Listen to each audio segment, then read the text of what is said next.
నమస్తే welcome to special drive నేను Srikanth. So తెలంగాణలో పొలిటికల్ హీట్ రోజు రోజుకు పెరుగుతోంది. నైని బొగ్గుగనికి సంబంధించినటువంటి అంశం ఒకవైపు, టెలిఫోన్ ట్యాపింగ్ సంబంధించినటువంటి విషయంలో అధికారులను విచారణ అయిపోయింది. ఇప్పటివరకు అధికారుల ఎపిసోడ్ నడిచింది. ఇప్పుడు రాజకీయ నాయకుల వరకు వచ్చేసింది. మాజీ మంత్రుల్ని దీంట్లో విచారిస్తున్నారు. ఇట్లాంటి పరిస్థితుల్లో ఆ పొలిటికల్ హీట్ కాస్త ఇంకో సైడ్ డైవర్ట్ అయిపోయింది. పోలీస్ వర్సెస్ మాజీ పోలీస్ లాగా మారిపోయింది పరిస్థితి. సింపుల్ చెప్పాలంటే ఇద్దరు ఐపీఎస్ల మధ్య ఒక ప్రచండ యుద్ధం నడుస్తోంది. CP Sajjanar versus RS Praveen Kumar లాగా మారిపోయింది. ఆర్ఎస్ ప్రవీణ్ కుమార్ సిపి సజ్జనార్ని అంటే రాజకీయంగా ఇబ్బందులు పెడుతున్నారు అని మాట్లాడుతూ సజ్జనార్ మీద కొన్ని కామెంట్స్ చేశారు. ఆయన పైన కేసులు ఉన్నాయని చెప్పి, ఆయన పైన ఆంధ్రప్రదేశ్లో కేసులు ఉన్నాయని చెప్పి ఆయన కొన్ని కామెంట్ చేయడం జరిగింది. సో దానికి రివర్స్గా సజ్జనార్ కూడా లీగల్ నోటీసులు పంపించారు. అసలు ఎక్కడ కేసులు ఉన్నాయి, ఏ స్టేషన్లో ఉన్నాయి, విచారణలో ఉన్నాయా, కోర్టులో ఉంటే ఎక్కడ ఏ కోర్టులో నడుస్తున్నాయి, పిటిషన్ ఇచ్చింది ఎవరు, ఎక్కడ కంప్లైంట్లు జరిగినాయి, ఎన్ని పోలీస్ స్టేషన్లలో ఉన్నాయి, ఆ విచారణ ప్రస్తుతానికి ఎక్కడుంది, ఇవన్నీ అంశాలను ప్రధానంగా ఇన్వాల్వ్ చేస్తూ ఆర్ఎస్ ప్రవీణ్ కుమార్కి సజ్జనార్ నోటీసులు పంపడం జరిగింది. సో ఇది ఒక్కసారిగా పోలీస్ వర్సెస్ పోలీస్ లాగా మారిపోయింది. సో ఇప్పుడు ఇద్దరు ఐపీఎస్ల మధ్య జరుగుతున్నటువంటి పంచాయతీ, ఒకవైపు ఖాకీ, ఇంకోవైపు ఖాకీ నుండి ఖద్దర్గా మారినటువంటి మాజీ పోలీస్, ప్రస్తుత రాజకీయ నాయకుడు. ఏం జరుగుతోంది, ఎటువైపు తిరుగుతోంది, నిజంగానే సజ్జనార్ పైన కేసులు ఉన్నాయా, ఆ ఆరోపణల వెనుక వాస్తవాలు ఏంటి మాట్లాడదాం. మనతో పాటు retired superintendent of police Sarveshwar Reddy గారు కూడా జాయిన్ అవుతున్నారు. Doctor Sarveshwar Reddy, advocate also. Yeah,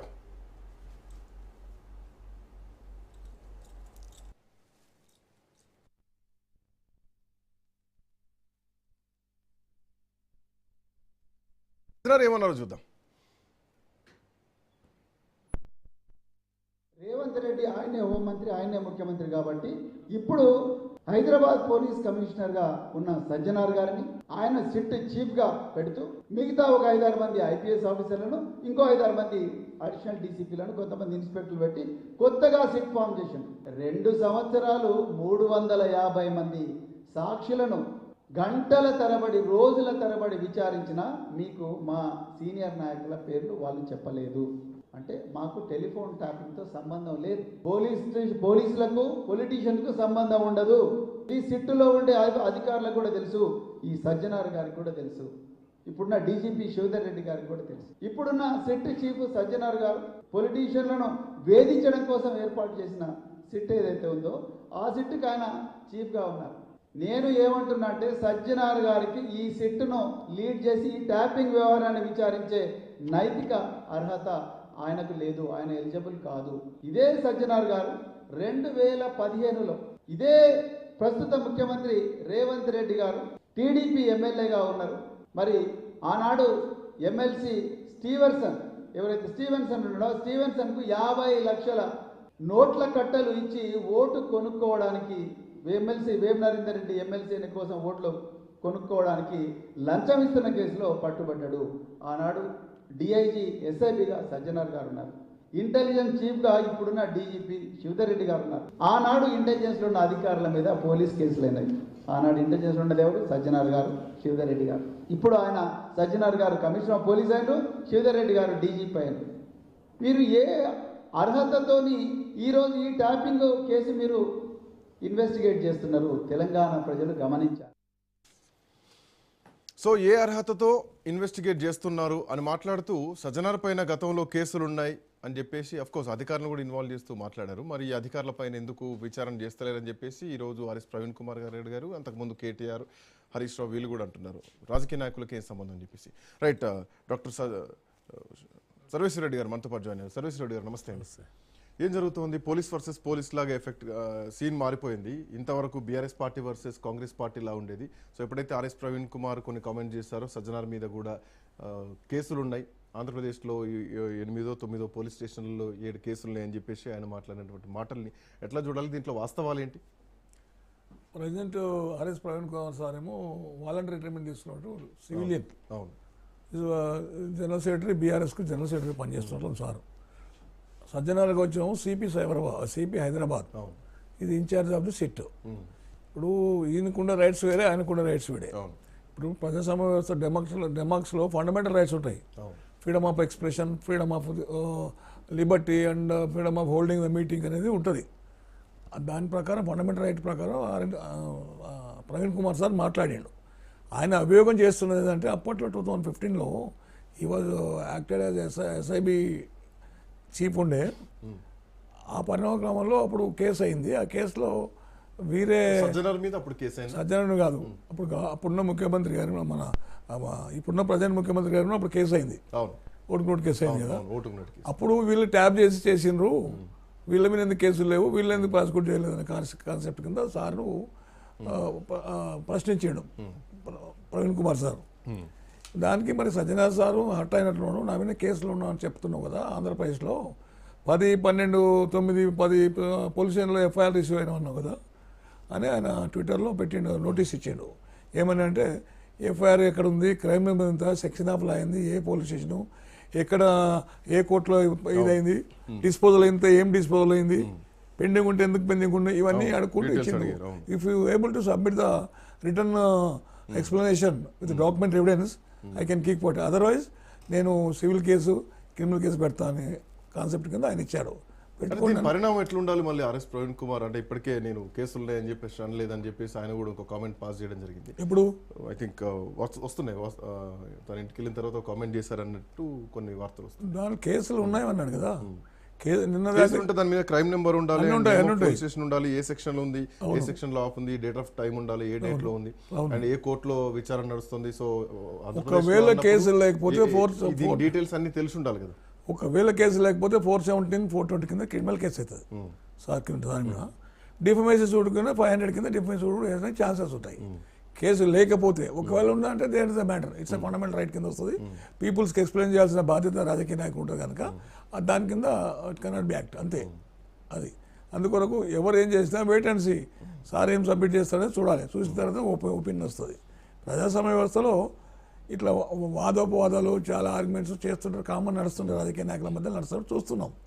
ఆఫీసర్కి వచ్చిన వరకు ఆయన కేసులు లేకుండా కేసులు అని ఎందుకు అన్నాడు, ఉంటే సబ్మిట్ చేయండి డాక్యుమెంట్ ఎవిడెన్స్ అని వారు అన్నారు. మరి ఏది కరెక్ట్ కాదని ప్రవీణ్ కుమార్ సాబ్ డాక్యుమెంట్ ఎవిడెన్స్ సబ్మిట్ చేస్తే ఇట్ కెన్ ఈ కెన్ ఇప్పుడు జనరల్ గా పొలిటీషియన్స్ పోలీసుల మీద కామెంట్ చేస్తూ ఉంటారు, మీరు పార్టీ కండువాలు కప్పుకోవాలని చెప్పేసి మాట్లాడుతూ ఉంటారు. ఈవెన్ మొన్నటి ఈ విషయంలో కూడా కొన్ని జర్నలిస్టులని ఆల్ ఆఫ్ సడన్ గా అరెస్ట్ చేసిన టైంలో కూడా మాకు ఎట్లాంటి నోటీసులు ఇవ్వలేదు, మోరోవర్ మా ఆఫీస్కి వస్తే మేమే వాళ్ళను రిసీవ్ చేసుకున్నాం, సో మేము ఫ్యామిలీతో వెళ్తున్నప్పుడు మా మీద ఇట్లా వచ్చి అటాక్ చేస్తున్నారు, కనీసం నోటీసులు ఇవ్వలే అని చెప్పేసి. సో ఎవరు చూడు మళ్ళీ సజ్జనార్ వైపే చూపిస్తున్నారు, అన్ని వేళ్ళు అటే చూపిస్తున్నారు. ఎందుకు సజ్జనార్ పొలిటికల్ టార్గెట్ అవుతున్నారు? దాంట్లో ఏమైందంటే మన ఇంటి దాంట్లో అసలు క్యాండిడేట్ వదిలిపెట్టి ఈ కోడిపిల్ల పట్టిన చిన్న చిన్న దగ్గరికి పోయారు. ఇప్పుడు ఎక్కడైనా అంత పెద్ద న్యూస్ ఇచ్చేటప్పుడు without notice of the management లేకుండా ఇవ్వలేరు. మాకు తెలుసు కదా journalist, role of the journalist. అందుకోసం వాళ్ళ బాధ అది ఉంది, నోటీస్ కూడా ఇవ్వలేదు. అంటే అర్నేష్ కుమార్ దాంట్లో జడ్జిమెంట్ ఉంది, బీఆర్ దాంట్లో బిలో 7 years పనిష్మెంట్ ఉంటే బెయిల్ ఇచ్చి వదిలిపెట్టమని తీసుకుపోయి కోర్టులో ప్రొడ్యూస్ చేశారు. ఆగమే కదా కోర్టులో ప్రొడ్యూస్ చేశారు. అంత ప్రొడ్యూస్ చేయాల్సిన అవసరం అయితే లేదు నాకు తెలిసి అయితే. ఇది మరి ప్రొడ్యూస్ చేయడం మూలంగా మేజిస్ట్రేట్ గారు కన్సిడర్ చేయలే, రిటర్న్ చేసేసారు. అప్పుడు బెయిల్ కింద వెళ్ళిపోయారు బయటికి. వాళ్ళు వ్యక్తపరుస్తున్న బాధ అది. అట్లీస్ట్ నోటీస్ అని అలాగే 41 90 వాళ్ళు నోటీస్ ఇచ్చేసి ఎక్స్ప్రెషన్ కాల్ ఫర్ చేసినాక సాటిస్ఫై కాకపోతే కోర్టు పంపు అనేది వాళ్ళ బాధ. అది కరెక్టే, దట్స్ ట్రూ. అంటే ఎందుకు ఆల్వేస్ ఏ అంశం చూసుకున్నారు జనరల్గా అయితే సజ్జనార్కి ఒక సెలబ్రిటీ కైండ్ ఆఫ్ హోదా ఉంటుంది. ఈవెన్ సినీ వర్గాల నుంచి కానీ లేదంటే జనాల నుంచి కానీ, గతంలో వరంగల్లో జరిగినటువంటి ఎన్కౌంటర్ టైంలో కానీ లేదంటే హైదరాబాద్లో శంషాబాద్లో డాక్టర్ సంబంధించినటువంటి దిశ విషయంలో కానీ, సో కొంత యాక్టివ్ మోడ్లోనే ఉంటారు. అండ్ ఎప్పుడు పొలిటికల్ టార్గెట్ కాదు, అండ్ మోర్ ఓవర్ మోటివేట్ చేస్తూ ఉంటారు. సోషల్ మీడియాలో కూడా రెగ్యులర్ యాక్టివ్గా ఉంటారు. అండ్ బెట్టింగ్ సంబంధించినటువంటి విషయంలో కూడా అఫ్ కోర్స్ ఆయన ఆఫ్ ది డ్యూటీలో ఉన్నా కానీ, ఈవెన్ ఆర్టీసీ ఎండీగా ఉన్నప్పుడు కూడా ఆయన సోషల్గా చాలా అవేర్నెస్ చేస్తూ ఉంటారు. అట్లాంటి సజ్జనార్ ఎందుకు టార్గెట్ అవుతున్నారు? ఈవెన్ సిట్గా ఆయన పని ఆయన చేస్తున్నారు, లేదంటే అసలు సిట్టు విచారణ ఎట్లా జరుగుతోంది, సిట్టు పైన ఎందుకు ఇట్లాంటి రిమార్క్స్ వస్తున్నాయి? మరోవర్ హరీష్ రావు ఏమంటున్నారంటే రిటైర్మెంట్ దగ్గర ఉన్న వాళ్ళని తీసుకొచ్చి సిట్ అధికారులు పెట్టేసి మీరు ఏదో చేస్తున్నారు, తర్వాత కూడా మీ అంతు తేలుస్తాం, ఈ సప్త సముద్రాల బయట ఉన్న మేము తీసుకొస్తాం అని చెప్పేసి ఆయన ఇస్తున్నటువంటి కామెంట్. ఎట్లా చూడాలి ఈ సిట్ ఎపిసోడ్? సిట్కు ఆయన ఇన్ఛార్జ్ పెట్టి డ్యూటీలు నెరవేరుస్తున్న మాత్రాన ఈజ్ నాట్ ఏ కల్ప్రిట్. నువ్వు అయిపోయినా కూడా ఇటు రిటైర్మెంట్ తగినంత మాత్రం డ్యూటీ చేయడం లేదు కదా. 1 year లాస్ట్ మినిట్ వరకు చేస్తే అప్పుడు రిటైర్మెంట్ అవుతావు.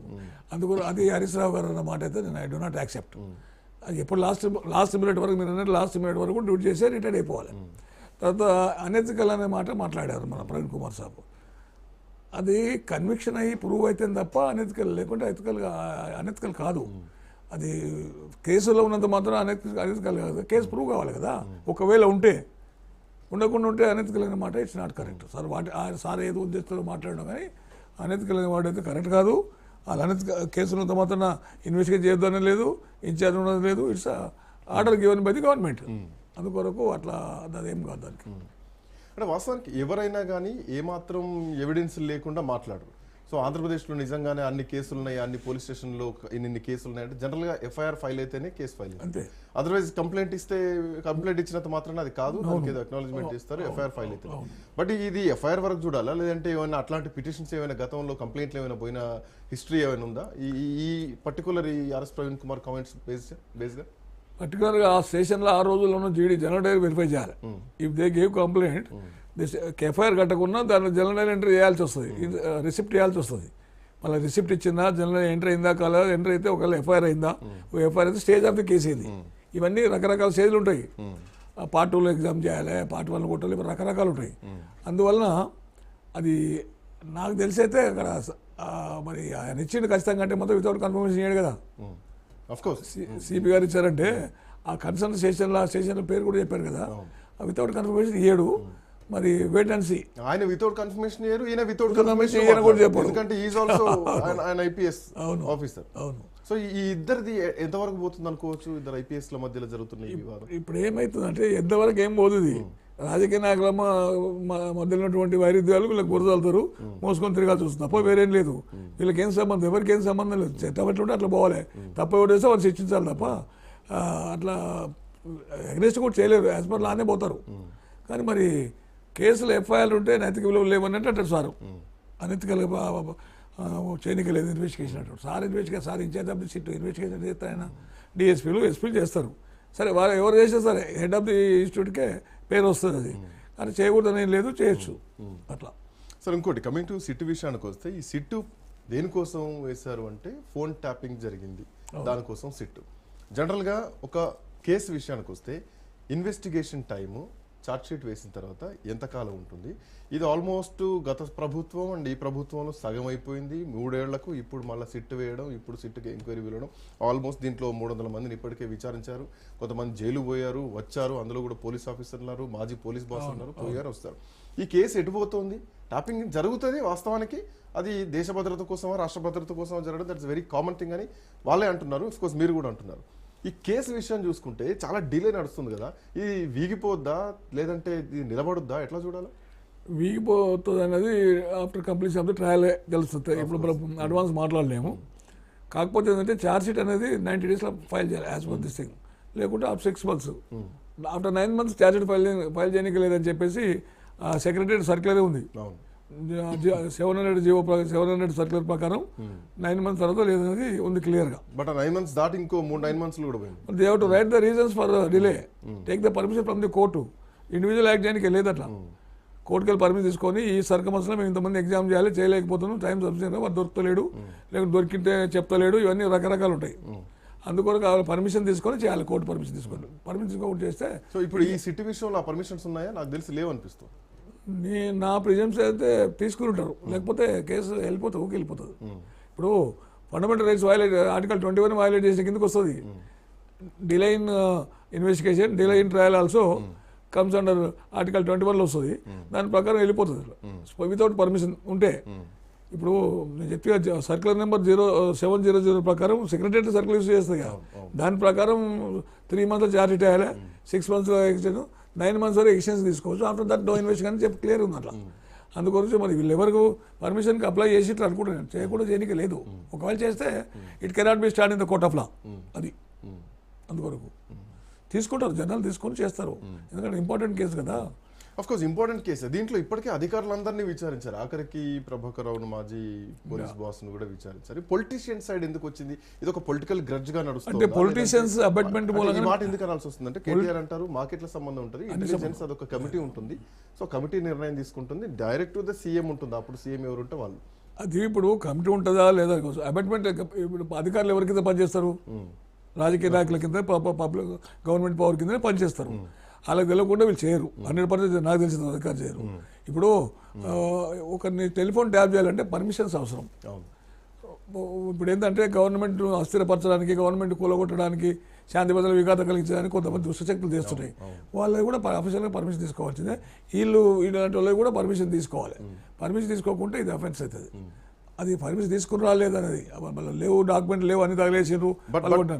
ఇందులో పర్మిషన్ ఎట్లకి వెళ్ళిపోతుంది? ఫస్ట్ డిఎస్పీ స్టార్ట్ అయ్యి DSP, additional DCP, SP, DIG, IG, DG ద్వారా రికమెండ్ అయిపోతుంది. అవును, కానీ అందులో అన్ని స్టెప్స్ మిస్ అవుతున్నాయి, కొన్ని మెట్లు లేవు. ఆ అధికారులే ప్రస్తుతానికి ప్రభుత్వంలో ఉన్నారు.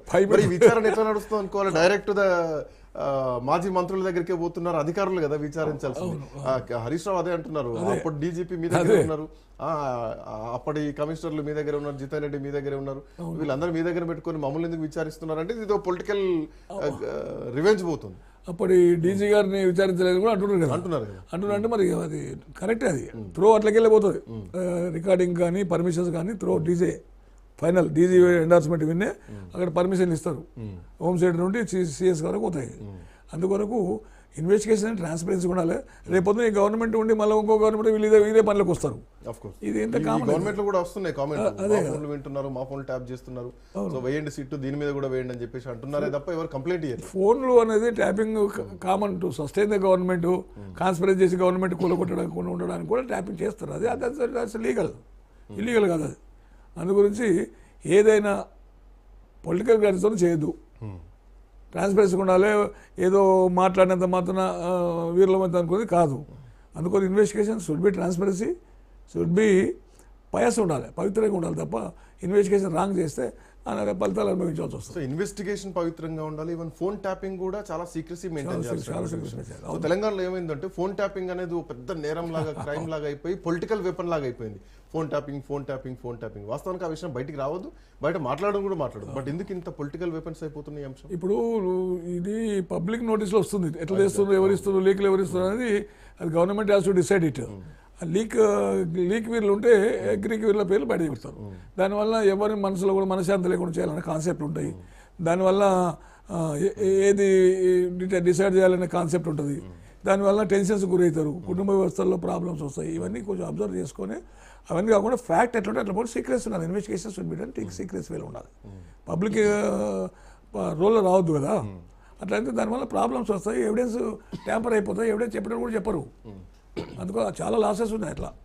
అందుకొరకు ఏదైనా సీక్రెట్స్గా ఉండాలి, చేసే ప్రతి పని కూడా ట్రాన్స్పరెన్సీగా ఉండాలి. ప్రతి ఇన్వెస్టిగేషన్ కూడా రేపు కోర్టులో క్వశ్చనబుల్ ఉంటుంది కదా. డిఫెన్సివ్ అడ్వకేట్ ఆడితే ఏం చెప్తారు, ఏం చెప్పకపోతే టక్కన కేసు కొట్టేస్తుంది. 3 ఏళ్ళు 4 ఏళ్ళు చేసి ఆడిపోతుంది. అందుగురించి ఏదైనా ట్రాన్స్పరెన్సీగా ఉండాలి. ఇంత డిలే అయింది అని మీరు అంటున్నారు ఒక మాట. They should seek permission from the honourable concern court. ఇట్లా ఉంది, నేను చేస్తున్నాం, ఈ ఇన్వెస్టిగేషన్ ఎన్ని విట్నెస్లు చేస్తే ఇంకా సమయం సరిపోతలేదు, ఇంకా కొంచెం టైం పడుతుంది మాకు, 3-4 months ఇండి అని అంటే డెఫినెట్లీ ఇస్తారు. అట్లేం లేదు. In the interest of investigation court also will cooperate with the police. అందుకు అది అంటే పాయింట్ ఏంటంటే మళ్ళీ ఇప్పుడు నెక్స్ట్ ఆఫ్ కోర్స్ ఊహించినట్టుగానే జరుగుతోంది. హరీష్ రావు సిట్ విచారణ పిలిచిన టైంలో కేటీఆర్ మాట అన్నారు, రేపొద్దున నన్ను కూడా విచారణ పిలుస్తారు, కేసీఆర్ కూడా నోటీసులు ఇచ్చేటువంటి అవకాశాలు. సో ఈ నోటీసులు వస్తుంటే ఇది పొలిటికల్ స్ట్రాటజీ కనిపిస్తోంది. ఎందుకంటే దీని వెనకాల అధికారులను వదిలేసి అధికారులకు విచారణలో తీసుకోకుండా, వాళ్ళకి నోటీస్ లేకుండా వాళ్ళే మీ దగ్గర ప్రభుత్వంలో పనిచేస్తున్నారు ఇప్పుడు. సో వాళ్ళని ఇన్వెస్టిగేట్ చేయకుండా మా దగ్గరకు వస్తున్నారంటే రేపు పొద్దున పొలిటికల్ ఈక్వేషన్స్ చేంజ్ అవుతున్నాయి, పొలిటికల్ గ్రడ్జ్ కనిపిస్తోంది. సో ఇక్కడ కేసీఆర్ కూడా నోటీసులు వస్తే నెక్స్ట్ ఎట్లాంటి పరిణామాలు ఉంటాయి? సో అధికారులను ఇన్వెస్టిగేట్ చేయాలన్నటువంటి అంశాన్ని బలంగా తీసుకొస్తారా? మీకు దీంట్లో ఎగ్జాంపుల్ ఉంది. అప్పట్లో ఎంపీలను అది మోయినాబాద్ ఫామ్ హౌస్ కూడా చేసారు కదా పట్టుకొని బీజేపీలను. అప్పుడు చేసినప్పుడు గౌరవ ముఖ్యమంత్రి గారు సీడీలు తీసుకొచ్చి పెట్టి సుప్రీంకోర్టు అక్కడే పంపాయి. సీక్రెసీ ఆఫ్ యాక్ట్ అని ఒకటి ఉంటుంది, దాన్ని వైలేట్ చేసి చూపించినంటే రికార్డింగ్ జరిగినట్టు కదా అప్పుడు కూడా. అందుకు అటువంటిది కరెక్ట్ కాదు. పొలిటీషియన్స్ ఎవరైనా చేయొచ్చు. అబెటర్ కింద చేస్తారు. డైరెక్ట్ ఇన్వాల్వ్మెంట్ కాకుండా అబెటర్ ఇన్స్ట్రక్షన్ ఇస్తే అబెటర్ కిందకి వస్తుంది కదా. వీళ్ళ స్టేట్మెంట్ రికార్డ్ చేసి చేస్తారు. చేయకూడదు ఏం లేదు, చేస్తారు. చేసినంత మాత్రం నేరస్తులు కావాలని లేదు. దాని మీద విట్నెస్ ఇప్పుడు నిన్న కేటీఆర్ గారిది 160 కింద ఎగ్జామ్. 160 అంటే విట్నెస్ ఎగ్జామ్ చేసినట్టు కదా, నేరస్తులు కాదు. 41 అంటే డౌట్ఫుల్ కానీ 160లో చేశారు. సో దట్ ఈ కేటీఆర్ అట్లా చేసారు, హరీష్ రావు కూడా 160 చేసారు. మరి రాంగ్ ఒపీనియన్ ఉంటే 41లో చేస్తారు కదా, ఏమైనా ఎవిడెన్స్ ఉంటే 41లో చేస్తారు కదా. ఏం లేకుండా 160 చేసినంత మాత్రం భయపడాల్సిన అవసరం లేదు. ఈవెన్ కేసీఆర్ని పిలిచినా 160 పిలిచిన అనుకో ఓకే. ఎండ్ ఎక్కడైతే ఫైనలైజ్ చేసిన తర్వాత లీగల్ ఒపీనియన్ తీసుకుంటారు. ఛార్జ్ షీట్ వేసేటప్పుడు ప్రతి అంశం కూడా ఇటువంటి ఇంపార్టెంట్ కేసుల్లో పరిగణలోకి తీసుకొని లీగల్ ఒపీనియన్ తీసుకున్న తర్వాతనే they will go for charge sheet. But దీంట్లో అంటే హరీష్ రావుని పిలిచిన దాంట్లో కొన్ని సెక్షన్లు చూస్తే కనుక ఇందులో ఏదో 1 సెకండ్ నేను చెప్తాను సెక్షన్స్.